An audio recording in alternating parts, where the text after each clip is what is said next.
adalah masa dimana kalau kita batuk Langsung pada nengok kan? gitu kan. Langsung dianggap zombie gitu kan. Batuk sekali diliatin, batuk kedua jaga jarak, batuk ketiga kabur.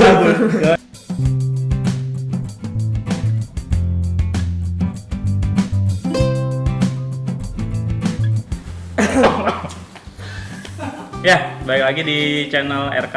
Selamat datang. Ada dua tamu kita nih. Yang satu dari UGM, yang satu dari UI.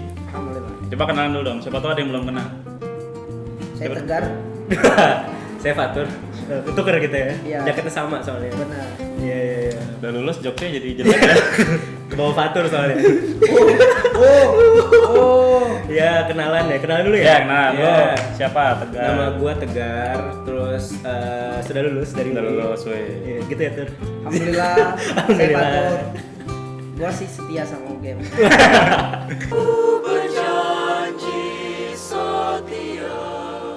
Gua ngerasa kayak UGM masih harus memiliki gua. Asik. Memaksimalkan peran ya. Memaksimalkan peran Semester berapa sekarang, Pak? banyak. Kalau ditanya kuliah ambil apa? Ambil hikmahnya. Gua semester 10. Oke, Mantap, siap. mantap. Nah, hari ini kita di channel RK bakal ngomongin sesuatu yang lagi sensitif banget nih. Gitu. Jadi biar nanti di channel RK di atas title ada logo WHO. Oh, mantap. Ngomongin virus corona gitu Iya, kan. iya, iya. Nah, di Indonesia kan pertama kali virus corona itu masuk terdeteksi pasiennya itu dari Depok ya, Iya. warga negara Depok. Nah, ini di sini ada Tegar Gua yang tunjukin dulu dong baju lu yang kebanggaan itu. Yang kebanggaan Ya, banget. udah lihat ya. Tulisannya apa? Iya. Menurut lo gimana sebagai orang yang Depok banget nih? Oke. Ya jadi gue juga kan gerak di komunitas namanya komunitas Depok banget. Terus pas awal denger corona gitu ya, positif corona muncul dari Depok kaget sih. Karena kan mungkin prediksi orang awal-awal mungkin munculnya di Bali karena banyak turis kan. Oke. Atau mungkin di daerah-daerah tempat bandara dan segala macam. Tapi ini Depok yang berada di tengah pulau gitu ya. Bandara itu yang juga jadi nggak ada, pertama, ya? bandara nggak ada dan lain-lain nggak ada, tiba-tiba kena. Tapi tidak begitu kaget sih karena emang Depok kan kota ini ya transit, maksudnya orang dari manapun datang. Penyangga ya, Penyangga ibu kota. Iya, jadi orang dari manapun datang ke Depok dan waktu itu dapat kabar kalau 2 orang pertama ya, jadi ada 2 orang pertama di Depok dan itu positif corona. Dan ya setelah dapat berita itu langsung heboh kan di Indonesia. Dan ya udah akhirnya orang itu langsung dimasukin ke rumah sakit kan untuk dapat penanganan gitu sih. Terus paling ya sebenarnya dari berita itu jadi muncul beberapa tanggapan dari pemerintahnya sendiri kan, dari pemerintah Kota Depok sama dari Gubernur Jawa Barat juga Gubernur ada. Jawa Barat sampai tingkat nasional waktu langsung bikin hotline dan lain-lain. Yang kayak ngumumin gitu kan presiden kan? Hah? Ya. Yang ngumumin Ngomongin Presiden. presiden kayak gitu dan bahkan itu kan lokasi dekat rumah gue juga ya maksudnya Ah, eh, serius? Di Baru, rumah lo di mana? Dekat-dekat rumah lu. maksudnya Agak kecamatannya geser itu dikit, Mas. Agak geser dikit. Oke. Bukannya apa ya? Kita salaman tadi nih. gini gitu kan. Oh, Jadi kecamatannya itu tidak begitu jauh. Sukma Jaya. Dia tuh Beji kalau nggak salah ya. Oh, Beji ya rumah gua dong. Nah, Gimana sih lu berdua? nih bahaya nih gitu. Aneh lu kan. Jadi emang itu tuh langsung Gua lokasinya maaf nih, tuh konten kesehatan paling kesatu nih. imun gua kuat. Oh, Nah, iya. sih. Jadi langsung langsung diisolasi kayak gitu.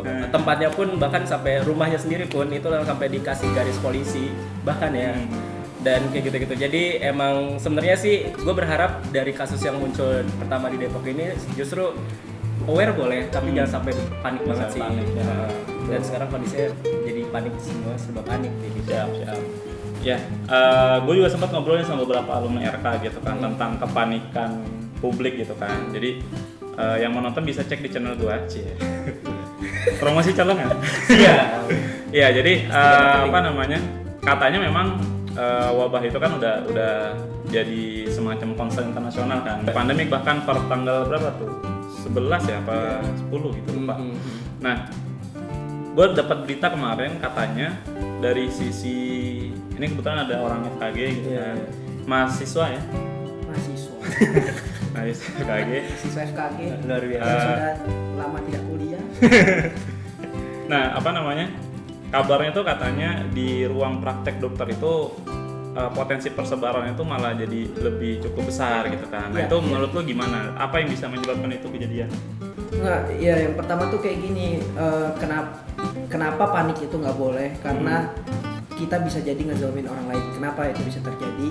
Nah, mungkin teman-teman pernah baca postingan bijak bermasker kayak gitu. Ketika panik tiba-tiba beli masker semua, teman-teman nggak mikirin nih sebenarnya ada orang yang lebih butuh masker itu, siapa? Tenaga kesehatan yang setiap hari harus kontak sama dia.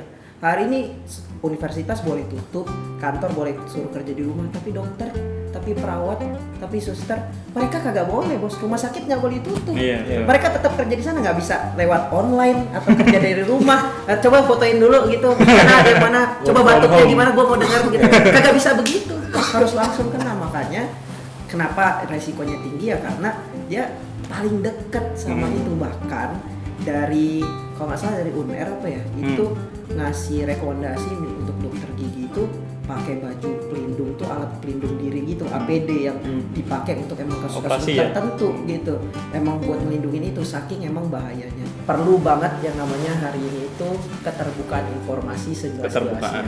Berarti menurut lo masih ada yang ditutup-tutupi gitu? Menurut gua masih banyak informasi entah ditutupin atau informasi yang justru salah. Misalnya yang melebih-lebihkan sehingga orang panik, atau justru merendah-rendahkan sehingga orang jadi nggak aware. Nah maksud gua, lu buka aja secara terbuka dan faktanya apa, berapa yang sembuh gitu. Lu kasih tahu, jangan yang matinya doang gitu. Ada kok yang sembuh, bisa kok dicegah.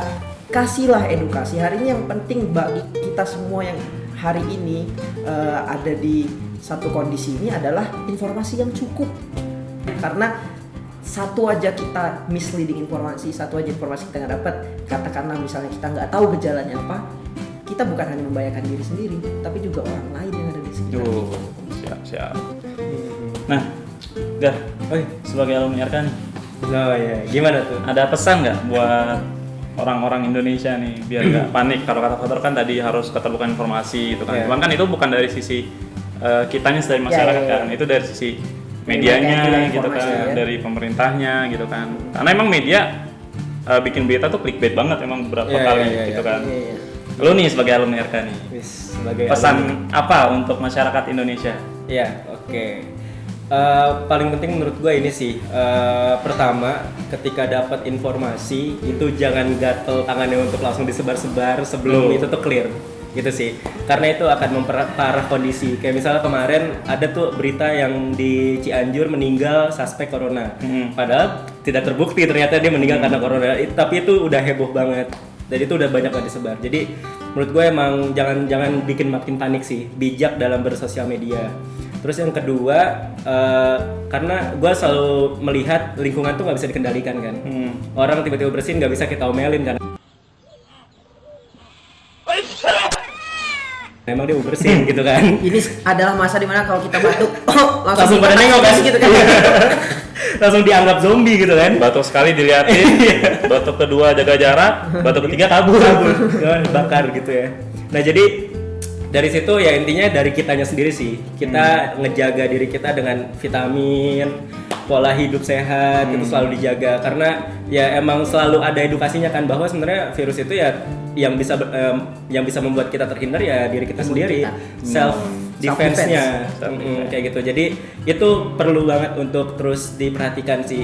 Dan yang ketiga menurut gua ini sih kayak bijak juga, tidak hanya memikirkan diri sendiri tapi orang lain. Karena kemarin sempat di Depok ada tuh di Jalan Tol Iskandar jualan masker di mobil yang kebuka gitu tuh kayak Maici tuh. Tapi jualan masker gitu. Tolong nanti editor bisa ya. Kayak kayak gitu. Nah itu tuh bener-bener sampai orang ngebeli sampai 2 box, 3 box. Dan itu bener-bener gak memperdulikan orang lain, padahal ada mungkin yang lebih butuh.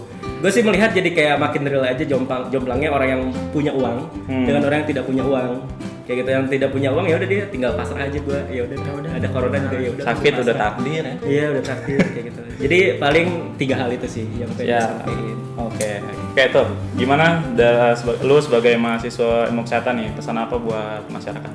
Nah iya, jadi kalau gue ngeliat pokoknya di balik setiap peristiwa pasti harus kita ambil hikmah atau pembelajarannya. Nah kayak misalnya contoh virus corona ini, pembelajaran yang bisa kita ambil adalah sebenarnya kita nggak akan terlalu panik banget dan nggak akan kaget banget kalau emang sehari-hari kita ngebiasain yang namanya pola hidup sehat gitu.